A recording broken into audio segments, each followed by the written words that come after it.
الحمد لله وحده، والصلاة والسلام على نبي لا نبي بعده، وعلى آله وصحبه الذين أوفوا عهده. أما بعد، فأعوذ بالله من الشيطان الرجيم. بسم الله الرحمن الرحيم. يا أيها الذين آمنوا كتب عليكم الصيام كما كتب على الذين من قبلكم لعلكم تتقون. وقد قال النبي صلى الله عليه وسلم: صوموا لرؤيته وأفطروا لرؤيته. رواه الترمذی.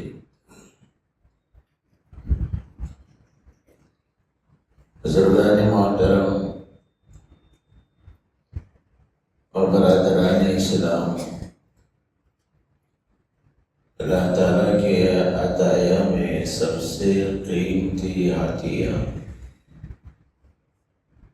نورانی، روحانی اور ایمانی لحاظ سے رمضان المبارک جیسی عظیم دولت ہے۔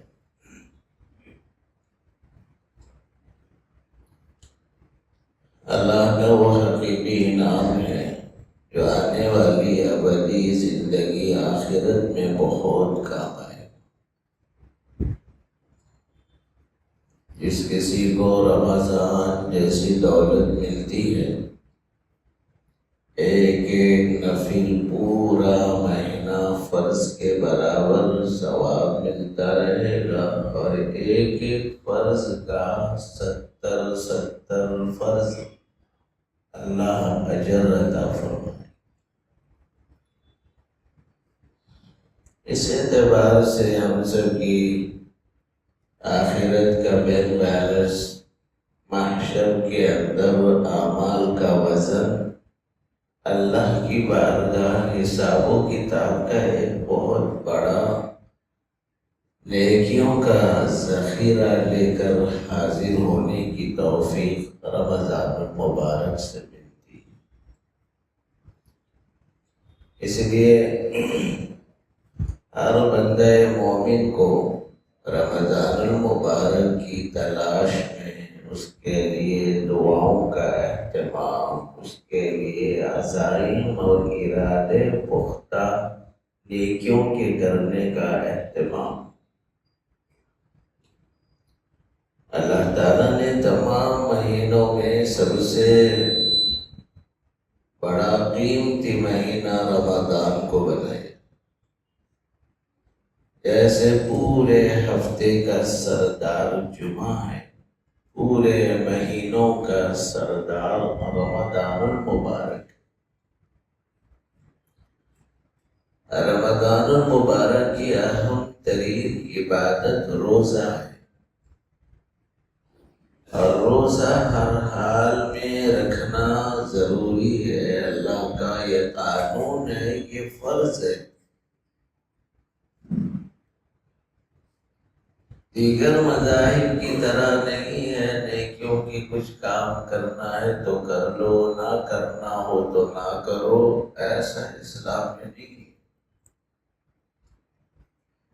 فرض اللہ کا وہ قانون ہے جس کے کیے بغیر چارہ نہیں۔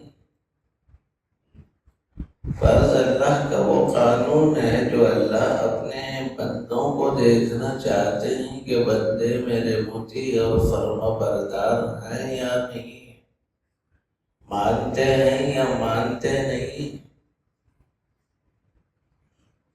یہ اللہ کا قانون ہے، اور ہم اللہ کے غلام ہیں کہ سر سے لے کر پیر تک مشنری اللہ ہی نے بنائی ہے۔ سر کے تالو سے لے کر قدم کے تلوے تک یہ مشنری اسی اللہ کی بنائی ہوئی ہے۔ اس نے اس مشن کو جیسے رکھنا ہے ویسے رکھنا ہم پر فرض ہے، جیسے یوز کرنے کا اس نے حکم دیا ہے ویسے یوز کرنا فرض ہے۔ یہی عبدیت اور غلامیت کا تقاضا، اس کا ہم سورہ فاتحہ میں قرار کرتے ہیں، ایاک نعبد وَإِيَّاكَ نَسْتَعِينُ، اے اللہ ہم تیری ہی غلامی اپناتے ہیں، تجھی سے مدد چاہتے ہیں۔ ادھر تو بندہ اصرار کر رہا ہے لیکن نماز کے بعد خدا کے احکام کو ٹھکرا رہا ہے۔ اے اللہ ہم تیری مان کر چلتے ہیں، تجھی سے مدد چاہتے ہیں، تو پھر اللہ کی نہیں ماننے والا یہ فاسق ہے، کہتا کچھ ہے کرتا کچھ ہے۔ اس لیے بھائیوں، یہ نہیں ہے کہ آپ کو اختیار ہے روزہ رکھیں یا نہ رکھیں، بیماری الگ عذر ہے، بڑھاپا الگ عذر ہے، مریض کا شرعی مریض ہونا ایک الگ عذر ہے، لیکن قانون ہے اللہ کا کہ ہر حال میں اس کی مان کر چلنا ہے، روزوں کا ہر حال میں اہتمام کرنا ہے۔ اسی لیے حضور اکرم صلی اللہ علیہ وسلم نے ارشاد فرمایا، صوموا لرؤیتہ وافطروا لرؤیتہ، لوگوں چاند دیکھ کر روزہ رکھو اور چاند دیکھ کر روزہ چھوڑو۔ کہ رمضان کے آمد کا سلسلہ اللہ نے چاند کے دیکھنے پر رکھا۔ چاند کوئی معبود نہیں ہے جس کی عبادت کی جاتی ہو، وہ ایک علامت ہے، وہ ایک نشانی ہے، بندگی تو اللہ ہی کی جاتی۔ تو اس کے اندر اسلامی جتنے مہینے ہیں ان سب کا دار و مدار چاند کی تاریخوں پر ہے، چاند کے مہینوں پر ہے۔ اسی لیے حضور اکرم صلی اللہ علیہ وسلم نے ارشاد فرمایا کہ رمضان کا چاند دیکھ کر روزہ رکھو اور شوال کا چاند دیکھ کر روزہ چھوڑو۔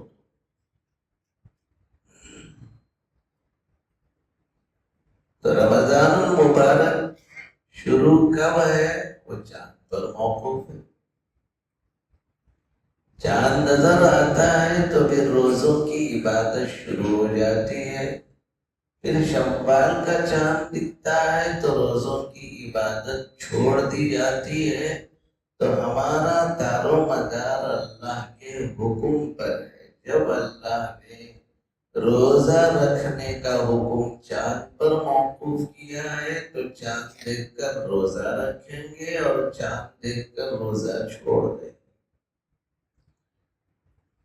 تو اس کے اندر یہ حکم ہے کہ چاند دیکھا کرو، اور اسی لیے حضرات صحابہ کرام رضوان اللہ اجمعین چاند دیکھتے تھے اور چاند دیکھ کر دعا پڑھتے تھے، نیتیں کیا کرتے تھے۔ آج نہ چاند دیکھنے کا اہتمام ہے، نہ شوق ذوق ہے، نہ نیتوں کے بنانے اور ان ارادوں کے بڑھانے کی فکر ہے۔ ہم استقبال خوشی خوشی رمضان المبارک کا کریں کہ مستحب یہ ہے کہ چاند دیکھ کر دعا پڑھی جائے۔ حضرات صحابہ کرام رضوان اللہ اجمعین چاند دیکھتے تھے، دعائیں کیا کرتے تھے، نیتیں بناتے تھے۔ ہر عمل سے پہلے نیت کا اعتبار ہے۔ پورے رمضان جیسی عظیم عبادت کو ہم پا رہے ہیں، ہماری نیت کیا ہے؟ ہم کس نیت کے ساتھ اس کا استقبال کر رہے ہیں؟ حضرات صحابہ کے ذوق شوق کا اندازہ اس بات سے لگایا جا سکتا ہے کہ حضرات صحابہ جیسے ہی رمضان المبارک کا چاند طلوع ہونا ہوتا ہے تو نماز کے بعد چاند دیکھتے تھے اور اس کے بعد دعا پڑھتے تھے۔ ایک دفعہ صحابہ ٹھہر کر چاند دیکھنے میں مشغول تھے۔ حضرت انس رضی اللہ عنہ بہت بوڑھے صحابی تھے، اور وہ جو ہے آسمان کے افق پر نظر ڈال کر کہنے لگے، یہ دیکھو چاند نظر آ رہا ہے، یہ دیکھو چاند نظر آ رہا ہے۔ اور لوگ جوان سب دیکھ رہے ہیں، ان کو تو نہیں دکھ رہا ہے، لیکن حضرت انس بن مالک رضی اللہ عنہ کو نظر آ رہا ہے۔ وہ انگلی کا اشارہ کرتے ہوئے کہہ رہے ہیں کہ صاحب یہ دیکھو چاند۔ صحابہ پریشان ہو گئے، یہ کوسا چاند ہے جو صرف انس بن مالک کو نظر آ رہا ہے، ہم کو نظر نہیں آتا؟ تو غور کر کے کسی نے حضرت انس بن مالک کو دیکھا تو اتنے بوڑھے صحابی ہو گئے تھے کہ ان کے ابرو کے سفید بالوں میں سے ایک بال سامنے لٹک رہا، اور وہ بال کی چمک کو دیکھ کر سمجھ رہے کہ چاند ہے۔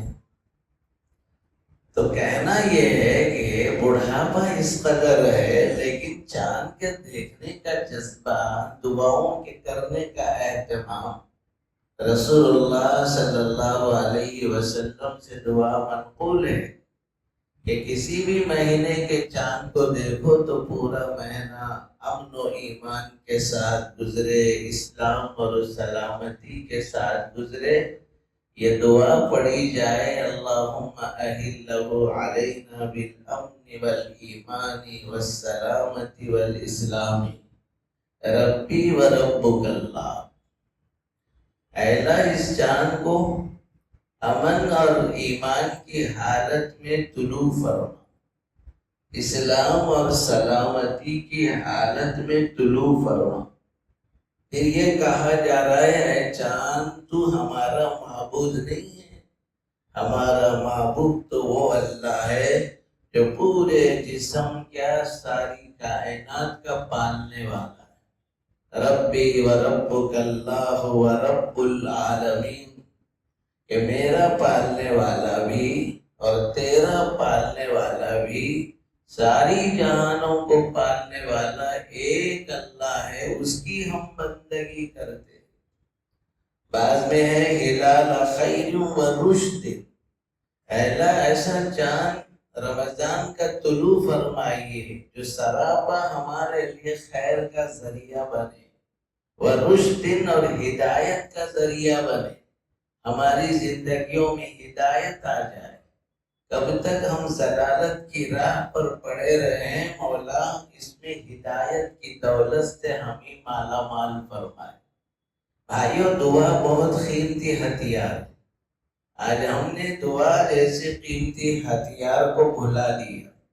فرض نماز پڑھ لی، سلام پھیر دیا، نہ مانگنا ہے، نہ ہاتھ اٹھانا ہے، نہ خدا کی بارگاہ عزت و انکساری کرنا ہے۔ اللہ دیکھتے ہیں بندہ جب ہاتھ اٹھا کر دعا مانگتا ہے عاجزی انکساری کے ساتھ، تو اللہ سننے کے لیے بیٹھے ہیں، دینے کے لیے بیٹھے ہیں۔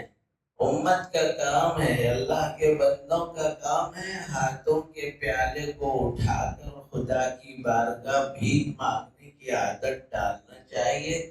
آج بہت سے دعاؤں سے محروم ہے۔ سیدنا محمد الرسول اللہ صلی اللہ علیہ وسلم، حضرات صحابہ کا معمول تہجد میں خوب دعائیں کرنے کا تھا، اس لیے فرض نمازوں کے بعد دعائیں نہیں کیا کرتے تھے۔ مختصر دعا جو حضور صلی اللہ علیہ وسلم سے منقول ہے، اللہم انت السلام و منک السلام تبارکت ربنا وتعالیت یا ذا الجلال والاکرام۔ بعض منقول دعائیں، اللہم اعنی علی ذکرک و شکرک و حسن عبادتک، مختصر دعائیں ہیں، لیکن راتوں کی دعائیں کثیر ہیں۔ کثرت سے حضور راتوں میں مانگتے تھے، صحابہ راتوں میں کثرت سے مانگتے تھے۔ ہم تو راتوں میں نہ اٹھنا جانتے ہیں، نہ مانگنے کا مزاج ہے، اور پھر نہ فرض نماز کے بعد مانگنا گوارا کرتے ہیں۔ بندہ سراپا ختم بختم اللہ کا محتاج ہے، اس کو دعاؤں کی حاجت ہے۔ اسی لیے حدیث میں کہا گیا دعا و مخ العبادہ، دعا کیا ہے؟ عبادت کا مغز ہے۔ کیا مطلب؟ آدمی جو بھی عبادت کرے اس کا حقیقی مکھن اور مغز اللہ نے دعا میں رکھا ہے۔ اگر تم نے دعا کی ہے تو عبادت کا مغز پا رہے ہیں۔ اگر ہم نے دعاؤں کا اہتمام نہیں کیا، عبادت تو کیا لیکن مغز کو ہم نے چھوڑ دیا۔ اس لیے بھائیوں، رمضان المبارک کے موقع پر اللہ تعالیٰ کا شکر بجا لانا۔ جب اللہ کی کوئی نعمت ملتی ہے، بندہ مومن کو شکر گزاری واجب ہے۔ کروڑ ہاں کروڑ اللہ نے نعمتیں عطا فرمائی ہیں، اور ایک ایک نعمت پر اللہ کا شکر واجب ہے۔ ہر نعمت پر اللہ کا شکر واجب ہے۔ جب کروڑوں نعمتیں مل رہی ہیں تو پھر کروڑوں شکر گزاری بندے پر واجب۔ یہ اس سے بڑی اور کیا شکر گزاری ہو سکتی ہے؟ اور اس سے بڑی عظیم کون سی نعمت ہو سکتی ہے جو رمضان ہماری بخشش کروانے کے لیے آیا، جو رمضان ہم کو عظیم الشان ایسی رات دینے کے لیے آ رہا ہے جس کی عبادت ہزاروں مہینوں سے بہتر ہے۔ اس سے بہتر رمضان اور کون سی دولت ہو سکتی ہے؟ اس کے مقابل میں ایک ایک نفل ادا کریں تو فرض کا ثواب، ایک ایک فرض ادا کریں تو 70 فرض کا ثواب اللہ لکھ دیتے ہیں۔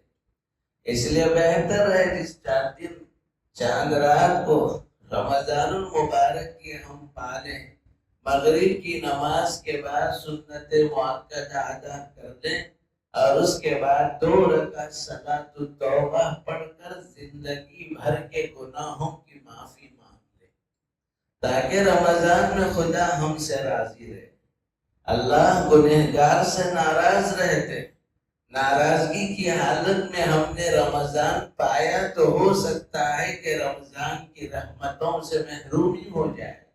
اللہ ہم سے راضی رہے۔ اللہ تعالیٰ رمضان جیسی عظیم نعمت کا استقبال ہم توبہ سے کریں، استغفار سے کریں، پروردگار سے معافی مانگتے ہوئے کریں۔ اللہ کے محبوب بندوں نے دعائیں خوب مانگی ہیں، خدا کی بارگاہ معافی مانگا کرتے تھے۔ بیت اللہ کی بارگاہ حاضری بہت بڑی نعمت ہے۔ اس نعمت کے ملنے پر حضرت علی کرم اللہ وجہہ کے زبان پر ہوتا تھا، الہی عبدک العاصی اتاکا مقرم بالذنوب وقد دعاکا وَإِن تَغْفِرْ فَأَنْتَ لِذَاكَ أَهْلُ وَإِن تَتْرُدْ فَمَنْ يَرْحَمْ سِوَاكَ۔ گنہگار بندہ تیری چوکھٹ پر حاضر ہے مولا، گناہوں کا اعتراف کرتا ہے، اپنے توبہ اور گناہوں سے توبہ کی بھیک مانگتا ہے۔ اگر آپ میرے گناہ کو معاف کر دیں، آپ معافی کے اہل ہیں، بخشتے مولا، آپ بخشش کے اہل ہیں۔ وَإِن تَتْرُدْ فَمَنْ يَرْحَمْ سِوَاكَ، اگر تو نے اپنے در سے مجھے دھتکار دیا، روئے زمین میں کوئی در نہیں ہے جہاں سے مجھے معافی ملے۔ اللہ کی بارگاہ رمضان کے موقع پر ہاتھ اٹھا کر مغرب کے بعد 2 رکعت صلاۃ التوبہ پڑھ لیں۔ مولا گنہگار کو تو نے رمضان کی نعمت دے دی، اس کی حقیقت بھی سمجھا دیجیے کہ ایک ایک لمحہ میں ضائع نہ کروں۔ مولا خطا کار ہوں، سیاہ کار ہوں، گنہگار ہوں، اپنے کرم سے مولا رمضان کی اس پہلی گھڑی میں تو مجھ سے راضی ہو جا، تاکہ پورا مہینہ تیری رضا کے پروانے میں نیکیوں کی توفیق نصیب ہو۔ اور دوسرے بندہ مومن کو 2 رکعت صلاۃ الشکر بھی پڑھ لینا چاہیے۔ جب اللہ کی نعمتیں ملتی ہیں، شکر گزاری واجب ہے۔ قرآن کہتا ہے لَإِن شَكَرْتُمْ لَأَزِيدَنَّكُمْ وَلَئِن كَفَرْتُمْ إِنَّ عَذَابِي لَشَدِيدٌ۔ 2 رکعت صلاۃ الشکر پڑھ کر مولا تو نے بہت بڑا انعام عطا فرمایا۔ کتنے میرے دوست تھے، رشتہ دار تھے، وہ رمضان کے پانے کی طلب میں تھے، وہ گھڑی آنے سے پہلے دنیا سے چلے گئے۔ کتنے لوگ دھڑا دھڑ جنازے ان کے اٹھ رہے ہیں۔ اگر ہمارا بھی جنازہ اٹھ جاتا تو رمضان کہاں نصیب ہوتا۔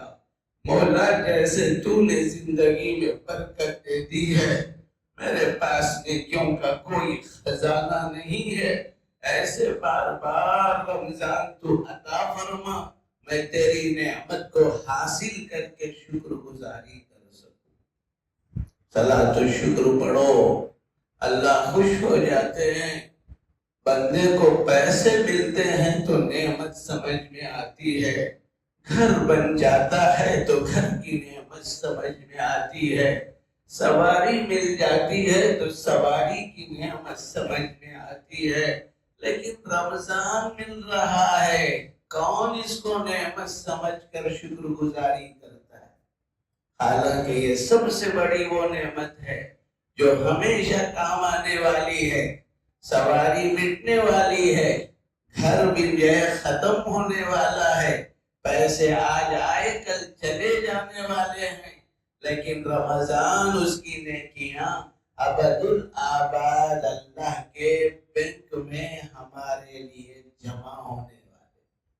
اس کی کتنی شکر گزاری کی جائے، جتنی بھی شکر گزاری کی جائے بھائیوں بہت کم۔ نیتیں کر لینا کہ رمضان میں خوب میں قرآن کی تلاوت کروں، تراویح میں پورا قرآن سننے کا میں اہتمام کروں گا، میں اس رمضان میں کوئی جو ہے منٹ، کوئی گھنٹہ میں ضائع نہ کروں۔ نیتیں کرو، انما الاعمال بالنیات، جیسی نیت کرو گے ویسی عمل کی توفیق نصیب ہوگی۔ اللہ ہمارے گھروں کے چونا ڈالنے کو نہیں دیکھتے، اللہ ہماری مسجدوں کو پاک صاف کرنے، اس کی صفائی پر پیسہ خرچ کرنے کو نہیں دیکھتے۔ اللہ تعالیٰ ظاہری سفید لباس عطر لگانے کو نہیں دیکھتے، اللہ دل کی نیتوں کو دیکھتے۔ ان اللہ لا ينظر الى صورکم واعمالکم، اللہ تمہاری ظاہری صورتوں کو، تمہارے ظاہری اعمال کو نہیں دیکھتے، وَلَكِنْ يَنْظُرُ إِلَىٰ قُلُوبِكُمْ وَنِيَّاتِكُمْ۔ رمضان مل رہا ہے، دل میں کیا نیت ہے؟ رمضان کے آنے پر دل میں ارادے کیا ہیں؟ اللہ اس کو دیکھتے ہیں۔ اس لیے نیتوں کو خالص کرنا کہ اللہ کی بندگی کے لیے میں رمضان میں خوب وقت نکالوں، آفس کے اوقات میں سے تھوڑا وقت کم کر لوں، اللہ کی بارگاہ فقیروں کی طرح بیٹھ کر اس کے گھر میں اللہ کی عبادت کروں۔ آپ وقت بنا دیجئے، ایسا نہیں ہے کہ پہلے سے زیادہ دنیا میں مشغولیت کا پلان ہے، جی ہرگز ایسا نہیں ہونا چاہیے۔ اور یہ عزم ہو کہ رمضان المبارک میں ہر اذان مسجد میں آ کر سننے کا اہتمام کروں۔ اللہ کے کچھ بندے ایسے بھی تھے، حضرت مولانا قاسم نانوتوی رحمت اللہ علیہ، جن سے اللہ نے بہت بڑا کام لیا۔ کیسے تھے آدمی؟ جیسے اعمال میں مضبوط ہوتا ہے خدا اس کے دین کا ویسے کام لیتے۔ حضرت قاسم نانوتوی رحمت اللہ علیہ کے بارے میں بات ملتی ہے، کوئی اذان انہوں نے گھر میں نہیں سنی، ہر اذان مسجد میں سنتے، ہر اذان مسجد میں آ کر سنتے تھے۔ اذان سے لے کر نماز تک عبادت میں، ذکر میں، قرآن کی تلاوت میں وقت گزارتے تھے۔ بھائیو یہ عزم کرو، گھروں میں کب تک بیٹھے رہو گے؟ خدا کے گھر میں بیٹھنا انشاءاللہ عبادت ہی عبادت ہے۔ حدیث میں ہے انتظار الصلاۃ بعد الصلاۃ، ایک نماز کے بعد دوسری نماز کے انتظار میں بیٹھنے والا نماز پڑھنے والے کے برابر ہے، نماز پڑھنے والے کے برابر ہے، برابر نماز کا ثواب ملے گا۔ ایسی کوئی عبادت نہیں ہے آدمی خاموش بیٹھا ہو اس کو نماز کا ثواب ملے، ایسی کوئی عبادت نہیں ہے خاموش بیٹھا ہو اس کو نماز کا ثواب ملے، سوائے اس عمل کے کہ ہر نماز سے پہلے سنت پڑھ کر نماز کے انتظار میں بیٹھنا، یہ نماز کا نہ صرف ثواب ہے بلکہ اللہ کے یہاں اس کے درجات بلند ہوتے ہیں، گناہ بھی مٹ جاتے ہیں۔ اس لیے بھائیو یہ عزم کر لو انشاءاللہ ہمارا اذان کے موقع پر ہم مسجد میں رہیں اور سنتیں پڑھ کر تلاوت قرآن میں مشغول رہیں۔ اللہ آنے والے اس رمضان کو ہم سب کے لیے سعادت کا، رحمتوں کا، برکتوں کا، آخرت کی ذخیرہ اندوزی کا ذریعہ بنائے۔ خدا کی ایسی رضا نصیب ہو کہ کبھی اللہ ہم سے ناراض نہ ہو، خدا ایسے ہم سے خوش ہو جائے اس کے بعد مولا کبھی ہم سے غصہ اور خفا نہ ہو۔ آمین یا رب العالمین۔